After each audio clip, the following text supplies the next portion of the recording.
Hello, my name's Andrea and I'm 28 years old. I had the crappiest mother and sister growing up, and today I want to tell you about the worst thing that my mother ever did to me. To give you some background, my sister, Callie, had the same boyfriend since she was 14.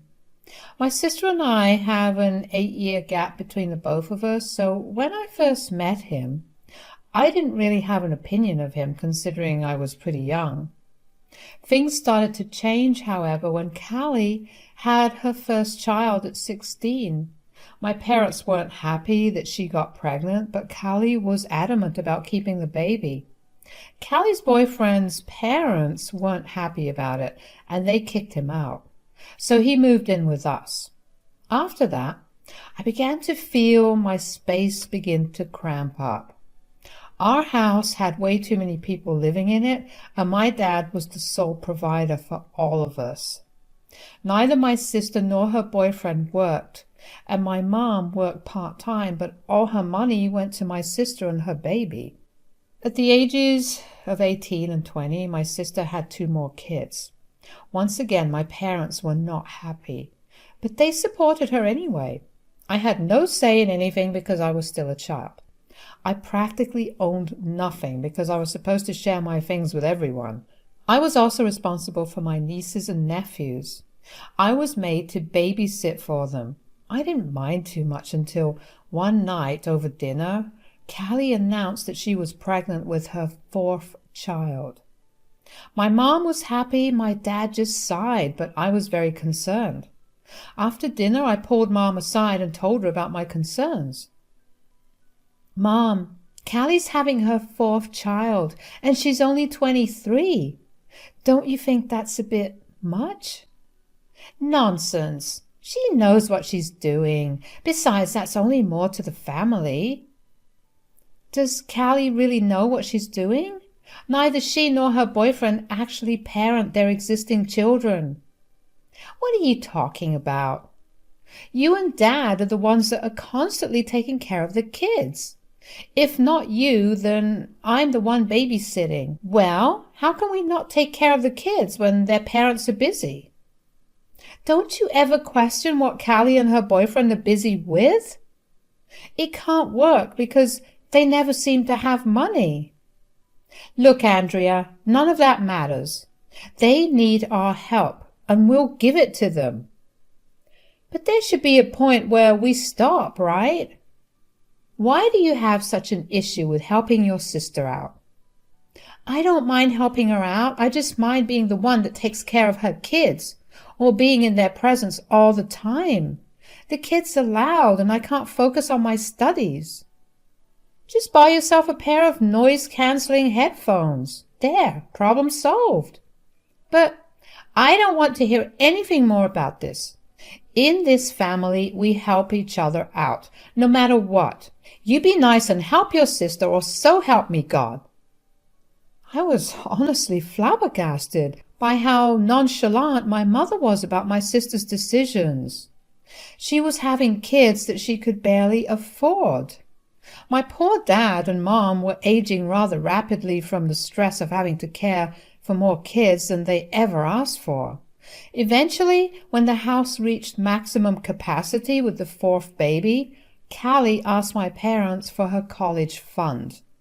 My parents had college funds for both my sister and me. My sister refused to go to college, so my parents gave her college funds to do whatever she wanted with. She, her kids, and her boyfriend finally moved out, but I was still expected to babysit for free. I wouldn't have minded, but the kids were nightmares to deal with. They were very undisciplined and constantly bothered me. I could barely study at home, and on most days I spent all my time out of the house. I think I was truly done with my situation when just a year later, Callie announced that they would be having another child. I was actually living at my friend's place just to get away from actually being run over by my sister's kids. My only hope was moving away from college.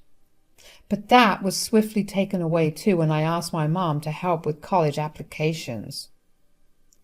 2 weeks before I asked Mom to help, Callie revealed that she was having her sixth and final kid. I barely paid attention to her because I was honestly just preparing to leave and move away from her. Nothing I said or did because Dad was too busy with work for me to even get a hold of him. Mom was happy that she had so many grandkids. I wanted out, and I wanted it as fast as possible. Mom, I'll be graduating high school in a few months and college applications have opened. Don't you think we should start looking into it? Yeah, you can go ahead. Well, I have looked into some and I wanted to discuss the finance part of it before applying. Why do we need to discuss it? Just take out a student loan. A student loan? Didn't you and Dad have a college fund for me? Oh, honey, did I not tell you? Tell me what? I've given your college fund to Callie. What? Oh, come on, Andrea. She just had another child, and you know how she's struggling. She had a sixth child, Mom. She can barely afford one. She used her college fund to take care of her family. Why did you give away what was mine? Well, I withdrew it all before you turned 18, so none of it was legally yours. Why are you enabling Carrie's crappy choices? Andrea, you will not speak about your sister in that way. Your sister needs it way more than you do. So my sister's poor choices are more important than my education? Are you seriously asking me that question? We're family, and if we don't help each other out, who will? Helping Callie would mean telling her to stop having more kids, not stealing from your other daughter and ruining her life in the process. Don't be so dramatic, Andrea. Your sister needed it way more than you do. You can always earn your own money and pay off college. So you'd rather me be stuck in debt too? Do you even know how long it takes to clear out student loans? I'm sure you'll be able to manage it. And if I can't, will you help me? I can answer that for you. You won't, because you'll be too busy looking after Callie and innumerable kids. How can you be so greedy? Is money all you care about? You know what? It's pointless to have this conversation with you. I was fuming. I couldn't believe that my mom would do something as disgusting as that. I had been counting on that to get away from home, to start a new life. I was more upset than ever that once again Callie got everything that I was supposed to get. Ever since her first child, Callie became the center of attention. She practically became the golden child in my mom's eyes, and that only solidified with every child she had. I laid in bed and cried for nights after Mom told me that. I refused to look at Mom for the next 2 weeks and didn't utter a single word to her. Mom told Callie about it, and Callie took it upon herself to come over and talk to me about it.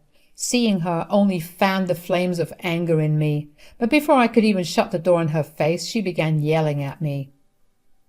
Are you seriously not going to talk to Mom after everything she's done for you? She hasn't done anything for me, Callie. How can you say that? She's clothed you, fed you, and put a roof over your head. That's the basic thing every parent must do for their child. That's not a privilege. Something you should be well aware of. Oh, wait. You think it's a luxury because you keep having kids that you can't seem to afford. Look, you can be mad at me all you want, but don't take it out on Mom. How can I not? She doesn't see why supporting you using my money is a bad thing. She told me to earn my own money. College is not cheap in any way. She's not wrong. No matter how expensive it is, you can always earn the money you need and you'll get by. You can take that advice as well. Neither you nor your sorry excuse of a husband are working. One of you could take care of the kids and the other could work. At least that way I could have a portion of my money back. You have no idea what we're going through. You think it's that easy? Actually, I do have an idea of what things are like. In fact, I have more of an idea than you think. I've been babysitting for you for years, And I haven't charged you a cent. I know about all of your troubles, which are nothing but pathetic excuses to mooch off of Mom and Dad. You take that back. You're my sister, my family. I can tell you now that if the roles were reversed, I would never have treated you in this manner. You wouldn't have to treat me this way because I would never have kids that I couldn't afford, and I would never, ever take money that was meant to secure your future. Mom was right. You are only obsessed with money and you have no care for family. I know for sure that my kids are never going to meet their aunt from now on. I don't want your crappy values imprinting on them. Oh, no. No more free babysitting for you. I would never get to see your kids grow up into self-sustaining adults. Gosh darn it. Grow up, Andrea. I don't have the money to do that at the moment because you took it from me. Ugh. Callie left me there because she was way too frustrated that I wasn't giving in to her. I couldn't believe that she genuinely thought that she and Mom were in the right. It hurt even more to see that Mom wouldn't come to talk to me about it. Instead, she sent Callie to come talk to me. Why couldn't she ask me to speak to her? My anger only grew with every day that passed. I only ever went out of my room to go to school and to work. As soon as I got back, I would lock myself in my room. I didn't even eat any of the food that was made. I opted to eat food that I cooked for myself. I wanted nothing to do with any of them, and I kept counting down the days till I turned 18, so I could walk out of that house without having to face any legal issues. Neither Mom nor Callie made any effort to check in on me. They kept their mouths shut and let me. I expected things to be that way, but one day Dad knocked on my door and asked if he could speak with me. "Hi, sweetie, can we talk?" "If you're going to berate me for not talking to Mom, I don't want to talk." No. I just wanted to ask you how you're holding up." "I've been trying to not think about things. I don't know what to do from here on. Why are you and Mom using my funds to help Callie and Dad?" "Honey, I'm so sorry about all this. I didn't know about what your mom did until she had already given the money to Callie." "She went behind your back? How did you feel about it? Are you going to do something about it?" "Well, I was really angry with your mom. I hated that she did that to you. I've kept my mouth shut about every decision she's made with Callie, because I also wanted to support Callie. I mean, she's also my daughter, and the last thing I want is for her to suffer. But I drew the line at your mother taking what was yours to support Callie." "Thank you.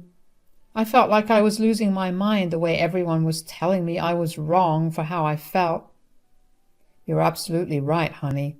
Your mom and I have been fighting non-stop since I found out. I've given her a deadline for when she has to make her mind up about a condition I gave to her." "A condition? What is it?" "I told her that she had to find a way to pay for your college, if not entirely, at least half of it by the time you graduate, or I'll be leaving her." "You'll leave her? I don't think I could ever be with someone so selfish and blind to her actions. I want you to know that even if your mom doesn't come through, I will help you out to the best of my ability." "Dad, that means so much to me. But I don't want to be the reason your relationship with Mom ends." "Sweetie, you're not the reason at all. I've been silently watching for years how your mom practically used all the things that were meant to be yours for your sister and her ever-growing family. Every time I tried to intervene, your mom would involve Callie, and I wouldn't have the heart to yell at her in her face." "Oh, I get that. Mom loves to use Callie to do her dirty work. Of course, Callie doesn't mind doing it because she's still benefiting from it." "Yeah. I won't take anything from your mom when I leave her. I'll start afresh, someplace else. Thankfully, I have some savings of my own, and once I'm settled in, I'll help you out in every way I can. Do you think you'll be able to hold yourself together until then?" "Of course, Dad. Thank you so much for having my back." I was relieved to have at least one person in my family validate my feelings. My dad and I weren't that close, considering how he was constantly working to support my family along with my sister. It was really nice to have him have my back. I refused to speak to anyone in my family except for my dad, and as soon as I turned 18, I left the house. My dad and Mom did end up getting a divorce. Mom dragged out the divorce because she wanted the house, which put a huge financial strain on my dad. Finally, they agreed out of court that she could have the house as long as she didn't expect him to pay her any alimony. She agreed, and my dad moved out. All of that happened around the same time that I was planning to move out. So when my dad moved away and found another job, he was still recuperating from the financial strain of the divorce. I couldn't apply to any colleges because I didn't have any means of paying back my student loans. I had no friends to house me, and my dad moved to another state to work there. I had no way of getting to him either. I was living out of my car for a good few months before Dad finally had the means to bring me over to his apartment. I can't even tell you how relieved I was to finally have a roof over my head. My dad and I cried for a good while once I got there. After I settled in with Dad, I applied for colleges and managed to take out a student loan. Thankfully, I got a scholarship that took care of 50% of my tuition. I still had a good amount of student loans to pay off, but I picked up 2 jobs to do that and contribute towards Dad and I's living. Those were some really hard years for me. I remember there were nights when I considered just giving everything up. I saw Dad struggling too, and I wanted so much more for him. But I knew that wallowing in self-pity was going to get me nowhere. So I worked as hard as I could and prayed that it would pay off. And it did. After I graduated college, I got a really good job that paid me pretty well. That took a lot of stress off of Dad and I's shoulders. Around a year after graduation, I met my now fiancé, and things only got better from there. I pursued my master's degree, and once I got my degree, I was able to move to an even better job. I moved out from Dad's place after I got a huge promotion at work, and I was even able to send Dad some money every month. It had been about 10 years since I moved out from Mom's, and I hadn't heard a word from either her or Callie. Of course, I was curious to know what had happened to them, but never curious enough to actually reach out. But I didn't have to do that because one day my mom showed up at my door out of the blue. "Oh, hey, Mom, what are you doing here?"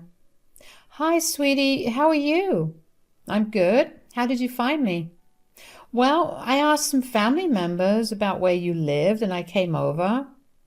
"Okay, well, I don't want to talk to you." "Okay, well, I don't want to talk to you." "Are you still upset about what happened all those years ago?" "Am I still upset about you stealing my college fund to give it to my sister because she chose to have another kid when she already had too many to take care of, leaving me to struggle for the next few years?" "Yes, Mom, I am upset."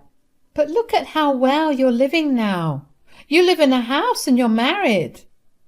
"That does not take away any of the pain that I had to go through to get here. I don't want to see you right now. So if you could just tell me what you want and get out, that would be great." "There's no need to be so rude to your mother, Andrea. I came here because I need some help." "Help? For what?" "Let me just start this off by saying that you were right. I should not have enabled Callie and her choices." "Uh-huh. What do you want?" "I never realized just how much I was giving Callie until I recently looked into my accounts and saw that I had almost nothing left." "You're still supporting Callie? What happened to her finding a job? Does her husband still not work?" "Well, they moved in with me a few years ago, and somehow they kept convincing me that they were going to get a job. They never did, and I ended up being the one that paid for everything and everyone. I told you years and years ago that they will become leeches. You never listened to me, and this is something you have to deal with." Andrea, I just need some help, please. I would really appreciate it if you could support me financially. I'm really not going to be able to do that. Why? I'm your mother. You should help me out. I even admitted that I should have listened to you. You think that's a valid enough reason to help you out? I was your barely legal daughter who still depended on you to take care of her. You left me to myself because you favored your other daughter over me. I was only doing what was right. I couldn't let Callie and the kids starve on the streets. And you did it at my expense. You don't even know about half the struggles I had to endure. So you want me to go through the same struggles you did? No, I want you to earn your own money yourself. If you thought I could do it when I was barely a legal adult, as a full-grown adult, you most definitely can. You are a spoiled and ungrateful brat. I said nothing to you when you tore apart my marriage, but if I could go back in time, I'd have said some choice words to you. You can say them to me right now, but it wouldn't affect me at all. Unlike you, Dad has been the only one who actually cared for me. I don't want to hear from or see you ever again. Good luck and goodbye. I cannot even begin to express just how much joy it brought me to do and say all of that to Mom. She made our family's life hell and refused to ever see it. All for her golden child who could do no wrong in her eyes. I don't know how she possibly thought that I would help her out when she almost robbed me of my ability to be where I am today. Mom kept trying to contact me even after that, but I blocked her number and all her socials in case she tried to contact me through there. When I told my dad about what had happened, he laughed. He told me that he was proud of me for standing my ground, and I couldn't agree more with him. I heard nothing from my mom for months until I was reached out to by my aunt and uncle, my mom's siblings. They told me that she had been taking turns staying with them because she had absolutely no money to her name. She had apparently sold her house to fund my sister and deadbeat husband. I don't know what happened to my sister, because as it turns out, the second Callie realized that Mom had nothing more to give her, she left and never tried to reach out again. My aunt and uncle tried to appeal to me to help my mom, but my mom was completely physically fine. She was more than capable of working. I told them that at best I would help her find a job, and that was it. I did not want to help her out when she threw me under the bus without any hesitation. Thankfully, my aunt and uncle respected my boundaries. They relayed my message to Mom, and she was adamant about not working. I knew then that she was going to become just like my sister, so even if I considered helping her for a second, it was all gone. She was just looking for someone to leech off of. I stopped keeping tabs on her after that. I'm living happily and well right now, and that's all that matters to me. I have my dad and my fiancé by my side, and that's all the family I need. Thank you all for listening to my story.